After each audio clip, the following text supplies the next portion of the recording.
جا نہیں، دل مبارک سونے کی تھالی میں پڑا ہوا ہے اور حضور دیکھ رہے ہیں. دل سینہ مبارک سے نکال کے سونے کی تھالی میں رکھ دیا گیا اور حضور دیکھ رہے ہیں. یہ حضور کی شان ظاہر ہو رہی. پھر براق پہ حضور نے سواری فرمائی، یہ بھی حضور کی شان ہے. براق پہ بیٹھنا، سواری کرنا، یعنی جو جنتی سواری ہے حضور نے دنیا میں اسے استعمال فرمایا ہے. پھر آپ زمینی جو روٹ ہے، مکہ مکرمہ سے نکلے مدینہ منورہ. جبریل نے عرض کیا یا رسول اللہ صلی اللہ علیہ وسلم، ہجرت کے بعد آپ یہاں تشریف لائیں گے اور یہاں آپ کا روزہ بنے گا. میرے آقا کریم نے مدینہ منورہ میں 2 نفل ادا فرمائے ہیں. پھر حضرت شعیب علیہ السلام کے مکان پہ مدین، وہاں 2 نفل پڑھے ہیں. پھر حضرت عیسیٰ علیہ السلام کی جائے ولادت بیت اللحم، وہاں 2 نفل ادا کیے. اور اس کے بعد میرے آقا کریم مصر کی سرزمین سے گزرے. فرمایا مررت علی موسیٰ لیلۃ اسری بی عند الکثیب الاحمر وہو قائم یصلی فی قبرہ. میں نے دیکھا حضرت موسیٰ اپنی قبر میں کھڑے ہیں اور نماز ادا فرما رہے ہیں. حضور ایک جہان سے دوسرے جہان میں دیکھ سکتے ہیں. یہ شان ظاہر ہوئی. حضرت موسیٰ قبر میں ہے، حضور کی سواری فضا سے گزر رہی ہے، تو حضور ایک جہان سے دوسرے جہان میں دیکھ سکتے ہیں. حضور کی نظر مبارک ہماری نظر کی طرح نہیں ہے، آپ عالمین کے لیے رحمت ہیں. وما ارسلناک الا رحمت للعالمین، تو آپ عالمین میں دیکھ سکتے ہیں. اللہ تعالیٰ نے آپ کو عالمین کے لیے رحمت بنائے. بڑی مشہور حدیث ہے، آپ نے سنی ہوگی. میرے آقا کریم نماز پڑھا رہے ہیں اور عین حالت نماز میں قیام میں قدم مبارک آگے کیے، ہاتھ بلند کیے، پھر ہاتھ نیچے کیے، قدم پیچھے کیے. نماز سے فارغ ہوئے. صحابہ نے عرض کیا یا رسول اللہ صلی اللہ علیہ وسلم، آج نماز میں آپ نے ہاتھ کیوں بلند فرمائے؟ فرمایا میں نماز پڑھا رہا تھا، جنت میرے سامنے تھی، انگوروں کا گچھا پسند آیا، اسے توڑنے کے لیے میں نے ہاتھ بلند کیے، لیکن امر ربی اور حکمت ربی یہ ہے کہ میں اسے نہ توڑوں، تو میں نے ہاتھ پیچھے کر لیے.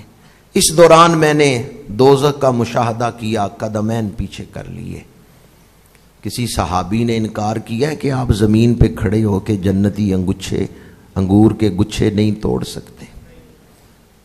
یہ ہے حاضر و ناظر کا عقیدہ کہ ایک جگہ موجود ہوتے ہوئے دوسری جگہ تصرف کر سکتے ہیں.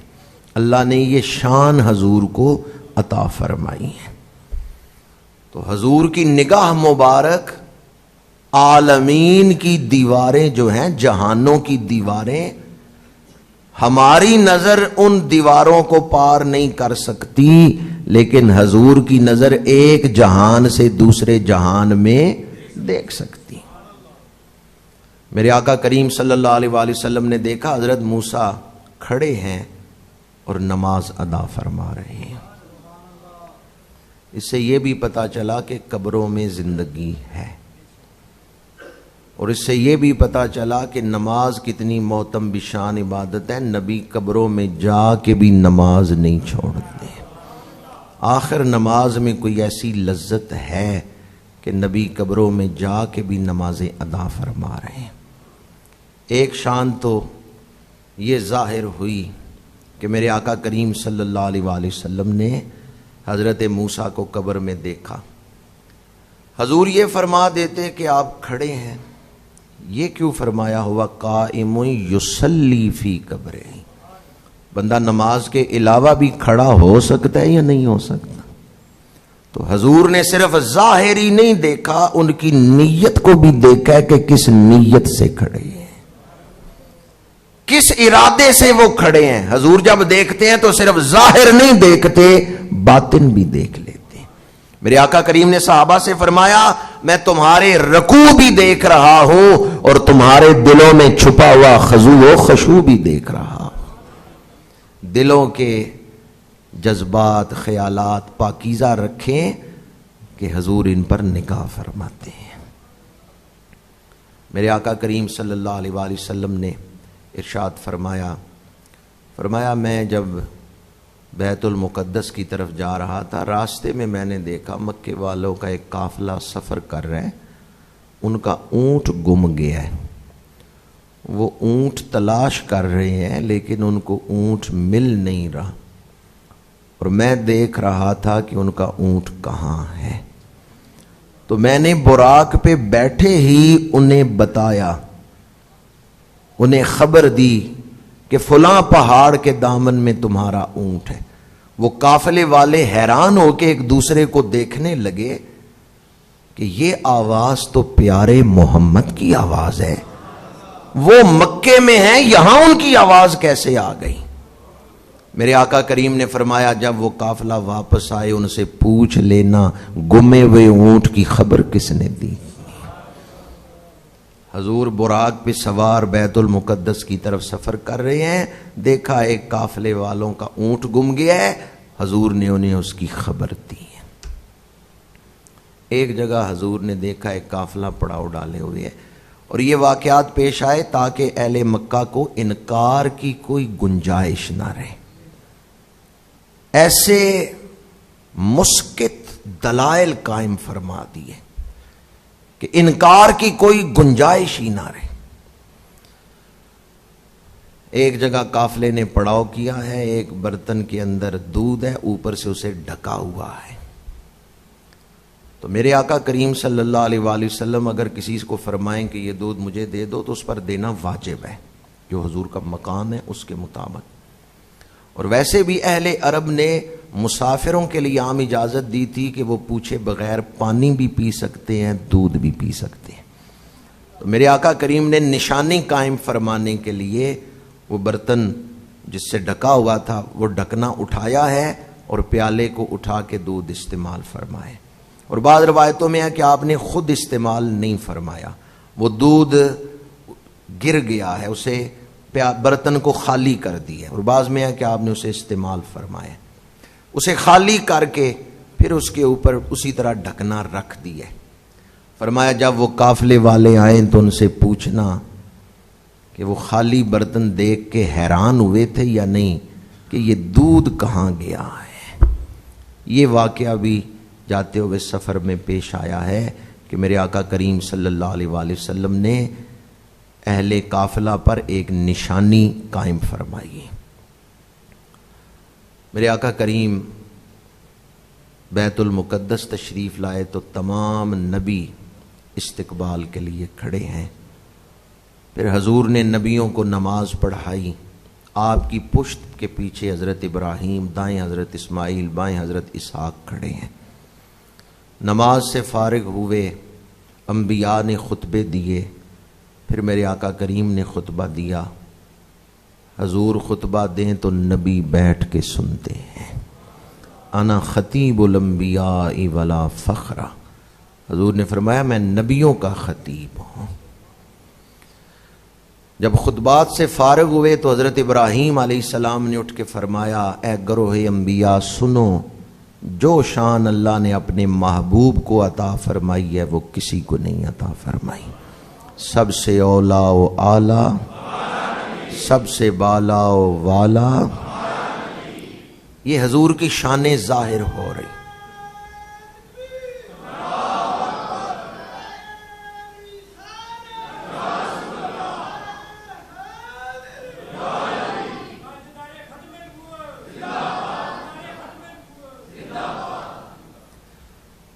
نماز سے فارغ ہوئے، یہاں یہ روایت بھی سیرت اور حدیث کی کتابوں میں موجود ہے کہ آپ براق پہ تشریف لائے ہیں۔ براق کو اس کڑے سے باندھا گیا ہے جو کڑا پہلے نبیوں کی سواریوں کے لیے تھا، جس سے وہ اپنی سواریاں باندھتے تھے، اور بعض اگر اسے نہ باندھتے تو کیا اس نے بھاگ جانا تھا؟ وہ تو مسخر تھا۔ اور براق تو خود اس پر فخر کرتا ہے کہ اللہ کے محبوب میری پشت پہ سوار ہے، وہ تو خود چاہتا ہے کہ میں حضور کی خدمت میں رہوں، پھر اسے باندھا کیوں گیا ہے؟ جب کسی کام کا آپ کے لیے ہونا یقینی ہو پھر بھی تدبیر اختیار کریں، یہ نہیں کہ آپ تدبیر چھوڑ دیں۔ معراج کی رات یہ درس ہمیں مل رہا ہے سواری کو باندھنے سے۔ فتح یقینی ہے کہ جنگ آپ ہی جیتیں گے، تو کیا ہتھیار لے کے میدان میں جانا چاہیے یا خالی ہاتھ؟ چونکہ پہلے خوشخبری مل چکی ہے کہ آپ جنگ جیتیں گے، تو اب خالی ہاتھ بھی چلے جائیں خیر ہے نہیں، تدبیر کرنی ہے، تدبیر نہیں چھوڑنی۔ جو بندے کا کام ہے وہ بندے نے کرنا ہے، تدبیر اختیار کرنا یہ ہمارے آقا کریم کی سنت ہے۔ اور دوسرا، یہ توکل کے خلاف نہیں ہے۔ کوئی یہ سمجھے کہ تدبیر اختیار کرنا توکل کے خلاف ہے، نہیں، تدبیر اختیار کرنا یہ اللہ پر بھروسہ کرنے کے خلاف نہیں ہے۔ تدبیر اختیار کرنا یہ توکل کے عین مطابق ہے۔ اس سے توکل ختم نہیں ہو جاتا، بلکہ حدیث مبارکہ ہے کہ اونٹ کا پیر باندھ کے پھر رب پہ توکل کرو۔ تو معراج کی رات ہمیں یہ سبق بھی ملا ہے کہ اگر کسی کام کا ہونا یقینی ہو کہ یہ کام اس طرح ہوگا، پھر بھی تم تدبیر اختیار کرو۔ مسجد اقصی سے جب نکلے ہیں تو اس وقت 2 پیالے حضور کی بارگاہ میں پیش کیے گئے، ایک میں شراب ہے اور ایک میں دودھ ہے۔ ابھی اس وقت تک شراب کی حرمت کے احکامات نازل نہیں ہوئے، ابھی اس وقت تک شراب سے روکا نہیں گیا۔ تدریجاً احکامات نازل ہوئے تو شراب حرام ہوئی ہے مدنی دور میں، اور معراج کا واقعہ ہجرت سے پہلے پیش آیا۔ 2 پیالے پیش کیے گئے، یا رسول اللہ صلی اللہ علیہ وسلم ان میں سے ایک کو پسند فرما لیں۔ حضور نے شراب کو ٹھکرا دیا ہے اور دودھ کے پیالے کو اٹھا لیا ہے۔ دودھ میں حضور کی امت کے لیے برکت رکھی گئی ہے، اور خواب میں کوئی دیکھے کہ دودھ پی رہا ہے تو اس سے مراد ہے کہ اسے فیض مل رہا ہے یا اسے علم مل رہا ہے۔ خواب میں بھی دودھ پینا یہ خیر و برکت کا ذریعہ ہے۔ شراب کو حضور نے ناپسند فرمایا، حالانکہ ابھی اس وقت شراب حرام نہیں ہوئی۔ جس چیز نے آئندہ حرام ہونا ہے، کئی سالوں کے بعد اسے حرام قرار دیا جانا ہے، میرے آقا کریم نے پہلے ہی اس کو ناپسند فرمایا ہے۔ تو اس سے پتہ چلتا ہے حضور کی طبیعت پاک ہے، حضور کی طبیعت خلقت مبرأ من کل عیب کأنک قد خلقت کما تشاء۔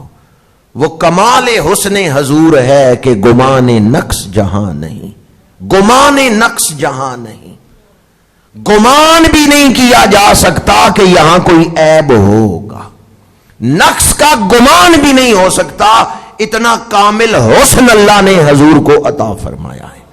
تو آپ کی طبیعت پاک ہے، کوئی عیب کوئی نجاست آپ کے قریب نہیں آ سکتی۔ ہمارا ملک پاکستان اسلام کے نام پر قائم ہوا ہے۔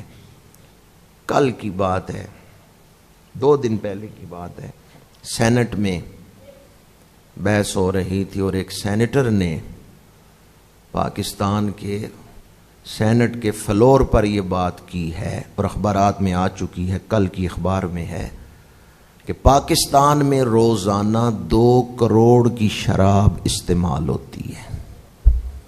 اس وقت کی جو رپورٹ ہے، پاکستان میں روزانہ 2 کروڑ روپیہ شراب پہ خرچ ہو رہا ہے۔ یہ وہ شراب ہے جو پرمٹ کے طور پر جس کی اجازت حکومت نے دی ہوئی ہے۔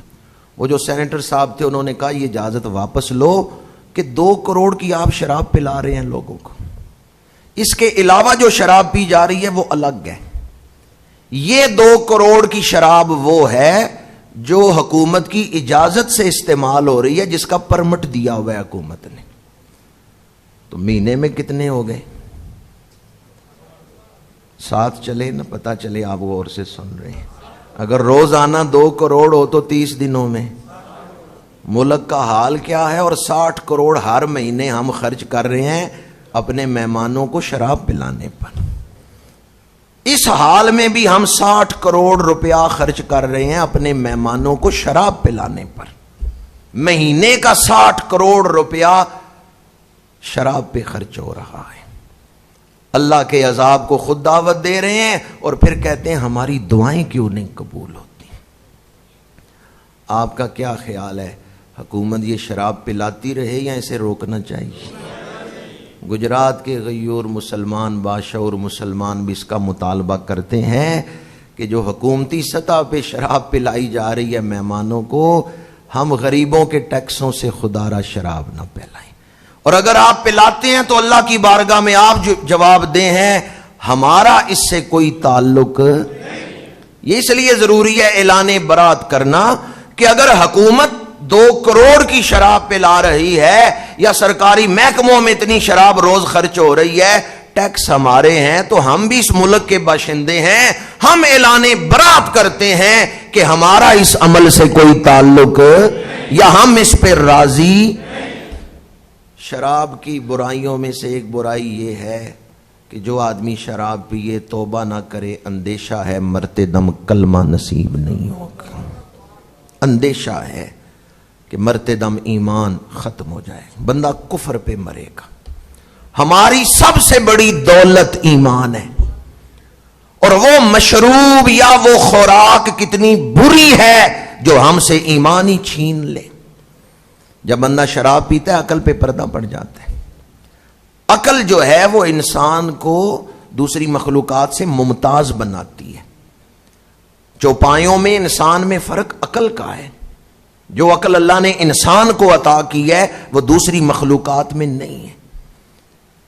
اللہ نے انسان کو اشرف المخلوقات بنایا تو جو چیزیں انسان میں رکھی ہیں جو وجہ امتیاز ہیں ان میں سے ایک چیز یہ عقل ہے. اور شرعی احکامات کا جو انسان مکلف ہوتا ہے اس میں بھی وجہ عقل ہی ہے. عقل بتاتی ہے یہ ماں ہے, یہ بہن ہے, یہ بیٹی ہے. اور جب عقل پہ پردہ پڑ جائے پھر ماں بہن کا فرق ختم ہو جاتا ہے. جب آدمی شراب کے نشے میں ہوتا ہے عقل پہ پردہ پڑ گیا پھر ماں بہن کا فرق ہی نہیں پتہ چلتا. کتنے قتل ایسے ہیں جو نشے کی وجہ سے ہوتے ہیں کہ بندے نے نشہ کیا ہے, نشے میں قتل کر دیے. اور کتنے ڈاکے اور چوریاں ایسی ہیں جن کا سبب یہ نشہ ہے کہ بندہ نشے میں ہے, اس نے اپنی ضروریات پوری کرنی ہے نشئی نے, تو پھر وہ ڈاکے ڈالتا ہے, پھر وہ چوریاں کرتا ہے. کتنی برائیوں کی جڑ یہ نشہ ہے. اور معراج کی رات میرے آقا کریم نے شراب کو ناپسند فرمایا ہے. اور پسند کس کو کیا ہے؟ حلال کو پسند کیا ہے, حرام کو ناپسند کیا. یہ انسان جو ہے نا اس کو سمجھنا, من عرف نفسہ فقد عرف ربہ, جو اپنے آپ کو پہچان لے وہ اپنے رب کو پہچان لیتا ہے. آج کا انسان یا کالجوں یونیورسٹیوں میں پڑھنے والے میرے عزیز طلباء وہ یہ تو جانتے ہیں کہ کون سی 2 گیسیں ملیں تو پانی بنتا ہے.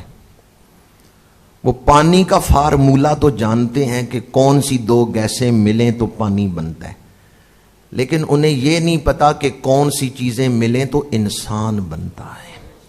ایک ہے اس کا جسم, ایک ہے اس کا باطن. تو اصل کیا ہے, ظاہر یا باطن؟ ظاہر کی اپنی ایک اہمیت ہے, اس سے انکار نہیں. انسان کسے کہتے ہیں؟ جسم اور روح دونوں کو ملائیں تو انسان ہے. لیکن اس میں جو حقیقت ہے نا وہ باطن ہے. ورنہ جسم اونٹ کا بڑا ہے, جسم ہاتھی کا بڑا ہے, طاقت اونٹ میں زیادہ ہے. بیل کا پیٹ آپ کے پیٹ سے بڑا ہے لیکن شان کس کی زیادہ ہے؟ پیٹ تو ہاتھی کا بڑا ہے, طاقت ہاتھی میں بڑی ہے, اونٹ میں بڑی طاقت ہے, لیکن شان آپ کی زیادہ ہے. تو وہ جسم کی وجہ سے ہے یا روح کی وجہ سے؟ وہ باطن کی وجہ سے. اپنے من میں ڈوب کر پا جا سراغ زندگی. اپنے اندر ڈوب کے دیکھیں زندگی کیا ہے. انسان کے باطن میں 7 چیزیں رکھی گئی ہیں. یہ تو ویسے تصوف کا موضوع ہے، میں اس میں ایک چیز عرض کرنا چاہتا ہوں. وہ جو 7 مخلوقات انسان کے باطن میں ہے نا، جن کو ملائیں تو باطن بنتا ہے، ان میں ایک چیز ہے نفس. اور نفس جو ہے اگر اس کی اصلاح نہ کریں یہ آپ کو دوزخ کی طرف لے جائے گا. نفس کے اندر نفس ناری بھی ہوتا ہے، نوری بھی ہوتا ہے. جب نفس کی ہو جائے اصلاح اور بن جائے نفس مطمئنہ. کون سا نفس؟ جیسے مچھلی کو پانی کے بغیر سکون نہیں، جسے اللہ کے ذکر کے بغیر سکون نہیں، وہ بن گیا نفس مطمئنہ. اب وہ اس مقام پہ ہے یا ایتھا النفس المطمئنہ ارجعی الی ربک راضیۃ مرضیہ. لیکن جب تک انسان کے اندر وہ نفس مطمئنہ نہیں بنتا، اس وقت تک انسان کے اندر آگ ہے. نفس کیا ہے؟ آگ ہے. نفس کیا ہے؟ نفس امارہ آگ ہے. یہ آپ کو آگ کی طرف کھینچے گا، گناہوں کی طرف کھینچے گا، برائی کی طرف کھینچے گا. 40 دن حرام کھائیں تو آپ کے اندر جو آگ بھری جاتی ہے نا، آپ ایک نظر غیر محرم پہ ڈالیں وہ آگ آ جاتی ہے. دوبارہ عرض کر رہا ہوں، ذرا غور سے سنیں. 40 دن رزق حرام کھانے سے جو آگ انسان کے باطن میں بھری جاتی ہے، جب آپ کسی غیر محرم سے ایک دفعہ رابطہ کرتے ہیں، وہ جو 40 دن کے حرام کھانے سے اندر آگ بھری جانی تھی وہ ایک رابطے سے آ جاتی ہے. اور یہ رابطہ کس کا تقاضا ہے؟ یہ اس نفس امارہ کا تقاضا ہے جو آپ کو اندر سے کہتا ہے نا محرم کو دیکھو، نا محرم سے رابطہ کرو، کوئی گانا سنو، کوئی ڈرامہ دیکھو، کوئی فلم دیکھو. یہ جو آپ کے اندر تقاضا ہے ڈرامہ دیکھنے کا، فلم دیکھنے کا، یہ وہ نفس امارہ ہے. جنت میں جائیں گے قیامت کے بعد، لیکن جنت کی زندگی شروع اس دنیا سے ہی کرنی ہے. جنت کی زندگی اور دوزخ کی زندگی شروع اس دنیا سے ہی ہوتی ہے. جائیں گے تو موت کے بعد کہ قبر جنت کا باغ بن گئی یا دوزخ کا گڑھا، اور قیامت کے دن حساب کتاب ہوگا. اس کے بعد پھر خوش نصیب جنت میں، بد نصیب دوزخ میں جائیں گے. لیکن جنتی اور دوزخی زندگی شروع کہاں سے کرنی ہے؟ دنیا سے، قبر سے نہیں. یہی تو میں آپ کی خدمت میں عرض کرنا چاہتا ہوں. ہاں جنت میں جائیں گے، قبر جنت بن گئی، لیکن جنتی زندگی شروع اس دنیا سے ہی کرنی ہے. نماز پڑھنا جنتیوں کا کام ہے، نماز چھوڑنا بدبختوں کا کام ہے. سچ بولنا جنتیوں کا کام ہے، جھوٹ بولنا دوزخیوں کی صفت ہے. حلال کھانا جنتیوں کا کام ہے، حرام سے محبت کرنا دوزخیوں کا کام ہے. راستہ آج ہی آپ نے چننا ہے، ٹریک آج ہی آپ نے اختیار کرنا ہے کہ آپ کس ٹریک پہ چل رہے ہیں. آپ کے اندر آگ موجود ہے، دوزخ کی آگ اندر نفس کی صورت میں موجود ہے. اگر آج اسے نفس امارہ سے نفس مطمئنہ نہیں بناتے تو پھر دوزخ ہی دوزخ. اور اگر آج آپ نفس امارہ کو نفس مطمئنہ میں بدل لیتے ہیں تو پھر جنت ہی جنت ہے. باج فقیراں کسے نہیں ماریا، ظالم چور اندر داہو. حضرت سلطان باہو رحمت اللہ تعالی علیہ فرماتے ہیں اولیاء کرام کی صحبت سے ہی یہ جو نفس امارہ ہے اس کی اصلاح کا جذبہ پیدا ہوتا ہے. نفس امارہ کی اصلاح ہمارے اوپر فرض ہے. شرعی حیثیت بیان کر رہا ہوں. نماز فرض ہے، روزہ فرض ہے، صاحب استطاعت پہ زندگی میں ایک دفعہ حج. اسی طرح ہر مسلمان پہ اپنے نفس کی اصلاح کرنا فرض ہے. اپنے نفس کو گناہوں سے روکنا، اس کی اصلاح کر کے نفس مطمئنہ بنانا، یہ ہمارے اوپر فرض ہے. اور وہ طریقے اختیار کرنا جن سے اندر گناہوں کی آگ بجھے، نیکیوں کی ٹھنڈک پہنچے، وہ طریقے، وہ اسباب اختیار کرنا ہمارے اوپر فرض ہے۔ ان میں آسان سا وظیفہ عرض کر رہا ہوں۔ معراج بیان ہو رہی ہے، تو معراج میں انتہا کیا ہے؟ انتہا کیا ہوئی ہے؟ اللہ کا دیدار۔ حضور سدرۃ المنتہا سے آگے چلے، عرش عظیم سے آگے، اسماء و صفات کے پردے، بعض روایات میں 70,000 پردوں کا ذکر، ان سے گزرتے ہیں، اللہ کا رنگ چڑھ رہا ہے۔ تو معراج کس چیز کا نام ہے؟ اللہ کا قرب۔ معراج کس چیز کا نام ہے؟ حضور نے اپنی شان کے مطابق قرب پایا، اور وہ کوئی اور نہیں پا سکتا جو حضور نے پائے، وہ صرف حضور کی ذات کے ساتھ خاص۔ لیکن معراج اللہ کے قرب کا نام ہے۔ جو اللہ کے قرب کے راستے پہ چل رہا ہے وہ معراج کے راستے پہ چل رہا ہے۔ اللہ کا قرب ہی معراج ہے۔ نفس کو راضی کر لیں، کتنا عرصہ راضی کریں گے؟ آخر ایک دن آپ نے نفس کے جہان کو چھوڑ کے برزخ میں جانا ہے، نفس کے جہان سے نکلنا ہے۔ یہ ناسوت کا جہان، حیوانیت کا جہان ہے جس میں ہم رہ رہے ہیں، اس میں خواہشات ہیں، آرزویں ہیں۔ اس جہان کو ایک دن چھوڑنا ہے، کتنا عرصہ اس میں رہ لیں گے؟ میرے آقا کریم صلی اللہ علیہ وآلہ وسلم نے معراج کی رات عالمین کا مشاہدہ فرمایا ہے، نیکوں کا اچھا انجام بھی دیکھا ہے، بروں کا برا انجام بھی دیکھا ہے، اور معراج سے واپس آ کے اسے بیان بھی فرمایا ہے۔ آج میں اپنی گفتگو کو اس پیغام پر ہی سمیٹ رہا ہوں۔ اللہ کا قرب معراج ہے، اور قرب کی انتہا ہمارے لیے نماز، اور دوسرا اپنے نفس کی اصلاح کے لیے اس سے آسان وظیفہ میں نہیں بیان کر سکتا۔ سب سے آسان وظیفہ درود و سلام ہے، سب سے آسان وظیفہ۔ بندہ ادھر درود پڑھتا ہے، ادھر حضور خوش ہو کے دیکھتے ہیں، تو اندر جو آگ ہے نا وہ بجھنا شروع ہو جاتی ہے۔ جس طرف اٹھ گئی اس نگاہ عنایت پہ، جتنا زیادہ درود پڑھتے جائیں گے سنورتے جائیں گے۔ عجیب فیض ہے آقا تیری محبت کا، درود تجھ پہ پڑھوں اور خود سنور جاؤں۔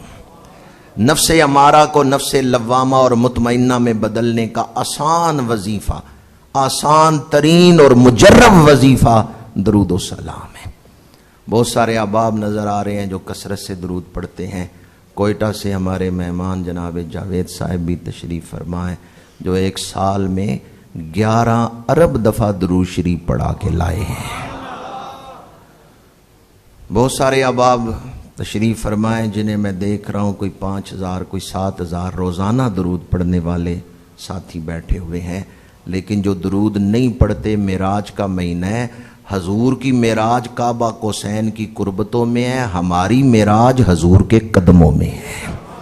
تو آئیں آج ارادہ کریں کہ انشاءاللہ ہم روزانہ درود پاک پڑھیں گے۔ کوئی ایک تعداد مقرر کر لیں اپنے ذہن میں کہ ہم انشاءاللہ روزانہ اتنا درود شریف پڑھیں گے۔ بابلی شریف عرس پاک پہ ہمارے ایک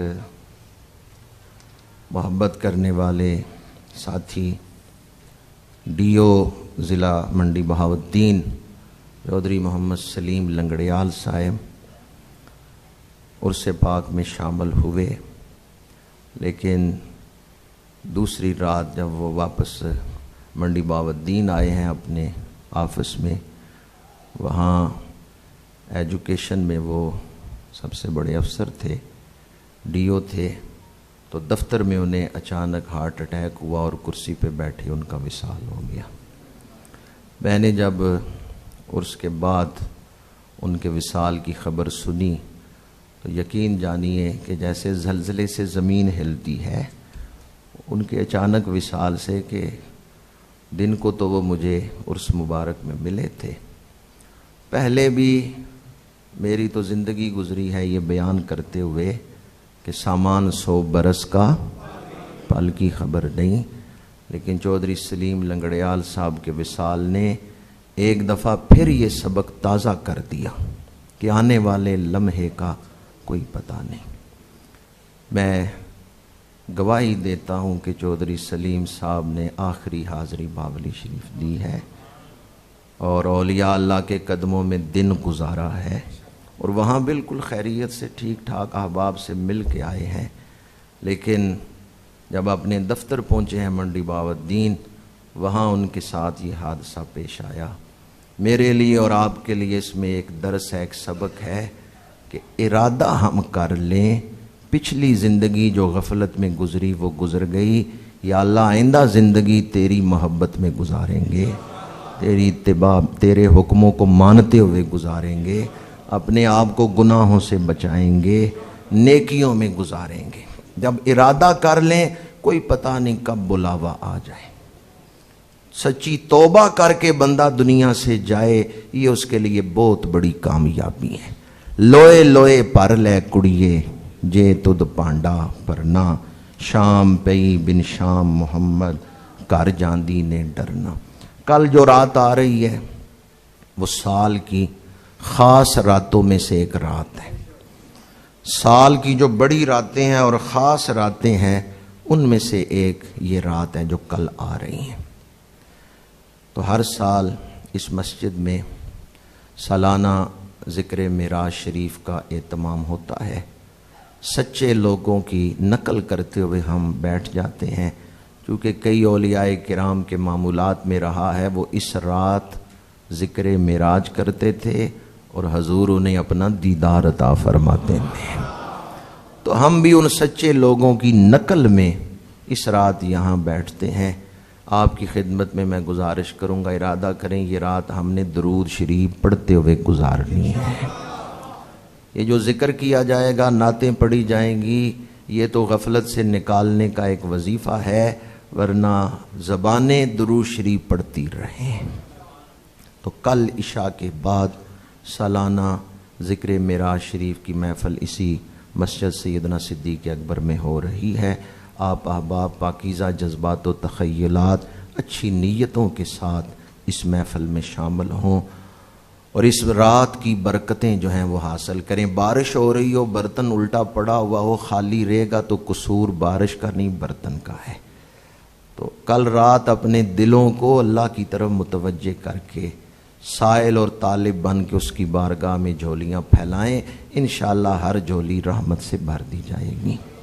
پرسوں بروز اتوار 19 فروری دن کے وقت عالم بعمل صوفی باصفا جان سارے سنت خیر الورا پیکر صدق و صفا حضرت علامہ الحافظ محمد عارف سیالوی صاحب رحمۃ اللہ تعالی علیہ کا سالانہ عرس پاک کنگ سہالی میں منعقد ہو رہا ہے۔ منگووال غربی کے قریب کنگ سہالی جو آپ کا گاؤں ہے، وہاں دن کے وقت صبح 9 بجے عرس پاک کی محفل منعقد ہو رہی ہے۔ شرکت فرما کے ثواب دارین حاصل کریں۔